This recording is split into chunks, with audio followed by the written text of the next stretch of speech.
तुर्की, जो वर्षों से पाकिस्तान के कंधे से बंदूक चलाकर कश्मीर के मुद्दे पर भारत को लगातार परेशान करता रहा है, संयुक्त राष्ट्र से लेकर इस्लामिक सहयोग संगठन के मंचों पर भी भारत विरोधी बयानबाजी करता रहा है।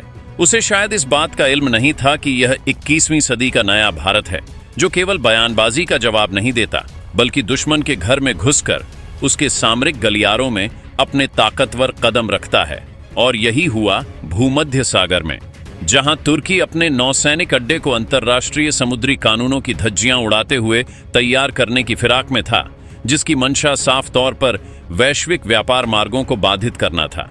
ठीक उसी समय नई दिल्ली से एक गुप्त लेकिन अत्यंत तीखे आदेश जारी हुए और हिंद महासागर से लेकर अरब सागर तक का नौसैनिक नेटवर्क पल भर में सक्रिय हो उठा। विक्रांत के नेतृत्व में एक विशेष कार्यबल, जिसमें अत्याधुनिक विध्वंसक युद्धपोत जैसे चेन्नई, कोलकाता और विशाखापत्तनम शामिल थे, चुपचाप लेकिन पूरी गति के साथ भूमध्य सागर की ओर रवाना हो गया। यह सिर्फ खबर नहीं है, यह इतिहास है जो हमारी आंखों के सामने रचा जा रहा है। यह कोई साधारण तैनाती नहीं थी, यह युद्ध की तैयारी थी, एक ऐसा संकेत जो पूरी दुनिया को बता रहा था कि भारत अपनी संप्रभुता और आर्थिक हितों पर किसी की दखलंदाजी बर्दाश्त नहीं करेगा। सूत्रों की माने तो इस अभियान में लगभग 60,000 सैनिकों की टुकड़ियां शामिल थीं, जिनमें समुद्री और वायुसेना की संयुक्त इकाइयां थीं। 200 से अधिक लड़ाकू विमान, जिनमें राफेल और तेजस दोनों शामिल थे, और 500 तक अत्याधुनिक स्वार्म ड्रोन ने मोर्चा संभाल लिया था। विक्रांत का आगमन भूमध्य सागर के लिए एक भूकंप से कम नहीं था, क्योंकि तुर्की को लगा था कि नाटो का सदस्य होने के नाते वह किसी भी भारतीय सैन्य कार्रवाई को संगठन के खिलाफ हमला घोषित कर देगा और मदद के लिए गुहार लगाएगा। लेकिन इस बार खेल पूरी तरह पलट गया। जब नाटो के सदस्य देशों ने ही तुर्की का साथ छोड़ दिया, ब्रिटेन और फ्रांस जैसे प्रमुख देशों ने स्पष्ट कर दिया कि भूमध्य सागर अंतर्राष्ट्रीय जलमार्ग है और भारत का वहां होना पूरी तरह वैध है, उन्होंने तुर्की को ही आक्रामक रुख अपनाने और अंतर्राष्ट्रीय कानूनों को तोड़ने का दोषी ठहराया। यह अंकारा के लिए सबसे बड़ा झटका था, क्योंकि जिस नाटो के दम पर वह भारत को धमकी दे रहा था, वही नाटो अब उसके खिलाफ खड़ा था। तुर्की की पूरी रणनीति धराशायी हो चुकी थी। उसके सबसे बड़े समर्थक संयुक्त राज्य अमेरिका ने भी किनारा कर लिया, क्योंकि उन्हें पता था कि भारत ने जो कार्रवाई की है वह आत्मरक्षा में है और कानूनी रूप से बिल्कुल सही है। तुर्की को अकेले छोड़ने का नाटो का यह फैसला रातों रात नहीं हुआ। इसके पीछे भारत की दशकों की कूटनीति और हालिया सामरिक साझेदारी का हाथ था। भारत ने यूरोप और अरब देशों के साथ मिलकर तुर्की के खिलाफ एक अदृश्य घेराबंदी तैयार कर दी थी।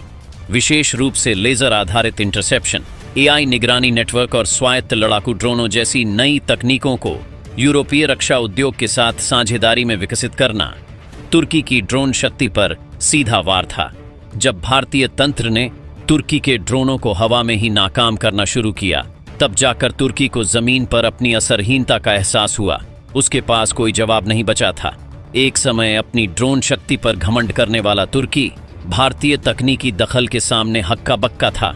सबसे निर्णायक कदम था भारत का डिजिटल युद्ध। भारतीय नौसेना ने इलेक्ट्रॉनिक युद्ध प्रणालियों का उपयोग करके पूरे तुर्की नौसैनिक संचार नेटवर्क को जाम कर दिया। बिना एक भी गोली चलाए तुर्की का युद्ध तंत्र पंगु बना दिया गया। एक रिपोर्ट के अनुसार भारत ने तुर्की की ऊर्जा आपूर्ति लाइनों को भी प्रभावित किया, जिससे उसकी नौसेना की संचालन क्षमता पूरी तरह से नष्ट हो गई। तुर्की के राष्ट्रपति को जल्द ही यह एहसास हो गया कि भारत से टकराना कितना महंगा साबित हो सकता है। अंततः तुर्की को संयुक्त राष्ट्र सुरक्षा परिषद में जाना पड़ा, जहां उसने भारत के खिलाफ शिकायत दर्ज कराई। लेकिन भारत ने वहां भी तुर्की की अवैध सैन्य गतिविधियों और वैश्विक व्यापार मार्ग को बाधित करने की उसकी मंशा को पूरी दुनिया के सामने बेनकाब कर दिया। भारत ने यह भी प्रस्ताव रखा कि भूमध्य सागर को किसी भी एक देश या संगठन के नियंत्रण में नहीं दिया जा सकता और यह विश्व के सभी देशों के लिए एक मुक्त मार्ग रहेगा। इस प्रस्ताव को जापान, फ्रांस और कई अरब देशों का समर्थन मिला, जिसने तुर्की को और भी अलग थलग कर दिया। इस पूरे घटनाक्रम ने नाटो के भीतर तुर्की की स्थिति को अत्यंत कमजोर कर दिया। वर्षों से संगठन के नियमों की अनदेखी करना, रूस से S-400 मिसाइल प्रणाली खरीदना और अपने ही सहयोगी साइप्रस के एक हिस्से पर कब्जा जमाए रखना, ये सभी कारण तुर्की के निष्कासन की नींव रख चुके थे और भूमध्य सागर में भारत के कड़े एक्शन ने इस प्रक्रिया में अंतिम कील ठोक दी। नाटो के भीतर यह चर्चा तेज हो गई कि तुर्की अब संगठन के लिए एक दायित्व बन चुका है और उसे बाहर का रास्ता दिखाना ही एकमात्र विकल्प है, क्योंकि अगर तुर्की की वजह से भारत के साथ टकराव होता है तो नाटो को भारी कीमत चुकानी पड़ेगी। भारत ने अपनी नौसेना को आदेश दिया कि यदि तुर्की 12 घंटे के भीतर अपने अवैध सैन्य निर्माण को नहीं हटाता है तो उसके खिलाफ और सख्त कार्रवाई की जाएगी। यह अल्टीमेटम तुर्की के लिए निर्णायक क्षण था, जिसके बाद उसके युद्धपोत किनारे लगने पर मजबूर हो गए। यह सिर्फ एक क्षेत्रीय शक्ति प्रदर्शन नहीं था, यह भारत की वैश्विक महाशक्ति बनने की तरफ एक स्पष्ट कदम था, जिसने पहली बार तुर्की के बैकयार्ड में घुसकर अपनी सामरिक शक्ति का प्रदर्शन किया।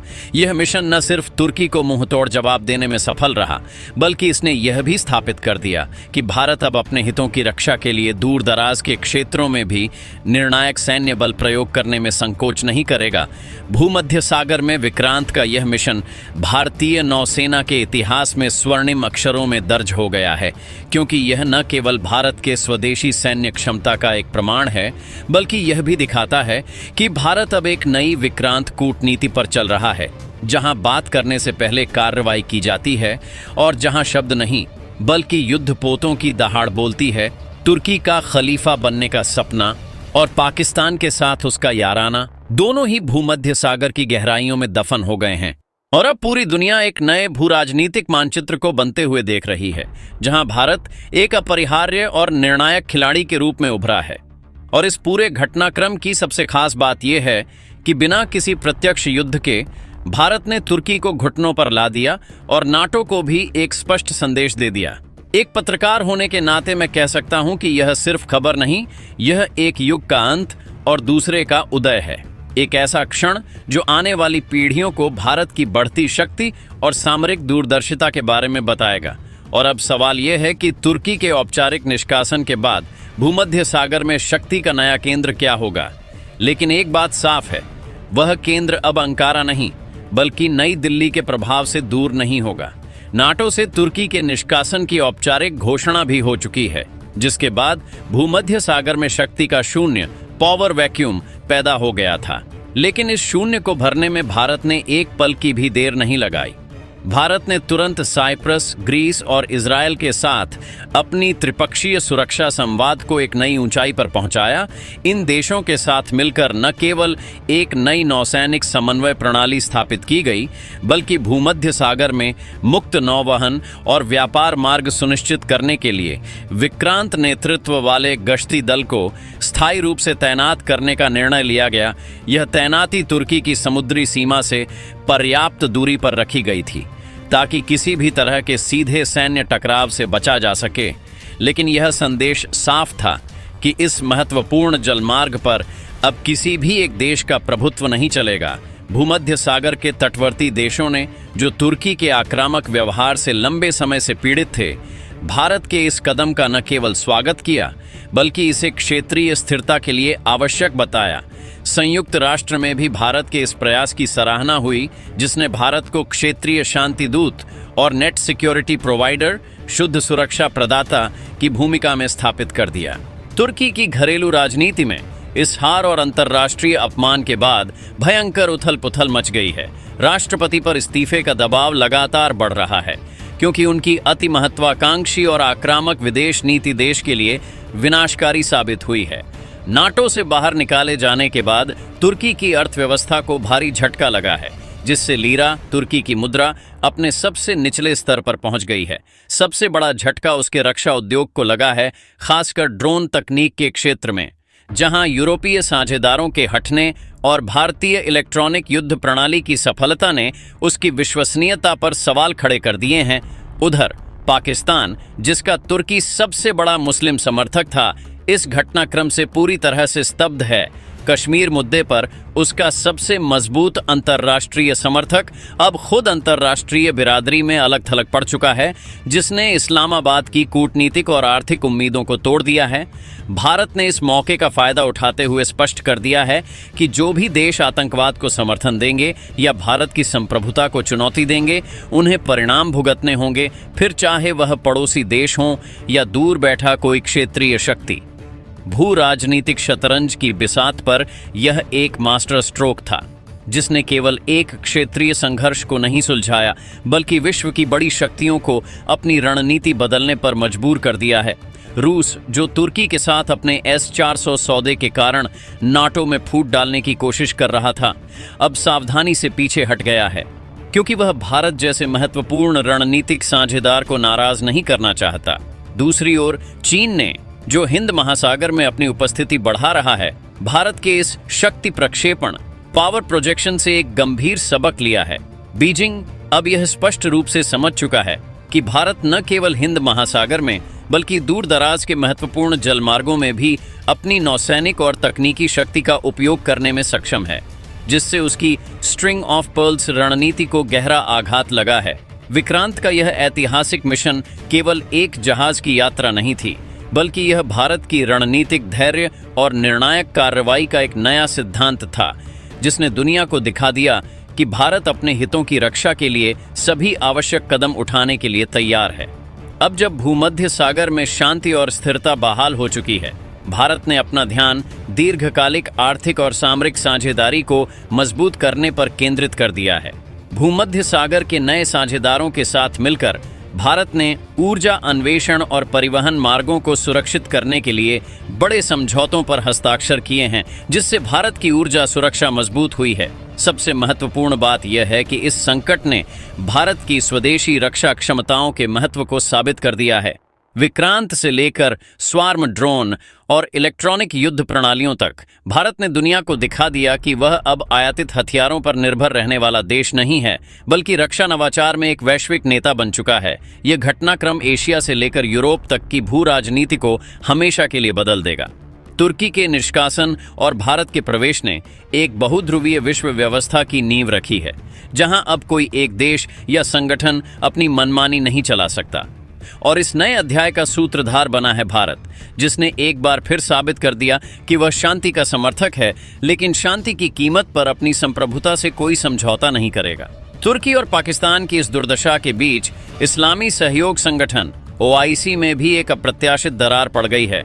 तुर्की, जो खुद को मुस्लिम जगत का मुखिया बनाने की कोशिश कर रहा था, उसके निष्कासन ने संगठन के कई प्रमुख और प्रभावशाली सदस्यों को अपनी नीति पर पुनर्विचार करने पर मजबूर कर दिया है। सऊदी अरब और संयुक्त अरब अमीरात, जो पहले से ही तुर्की के विस्तारवादी कार्यक्रम से असहज थे, अब खुलकर भारत के पक्ष में आ गए हैं। उन्होंने भूमध्य सागर में भारत के नौवहन अधिकारों का समर्थन किया। तुर्की की अरब दुनिया में पैर जमाने की आखिरी उम्मीद भी धूमिल हो गई।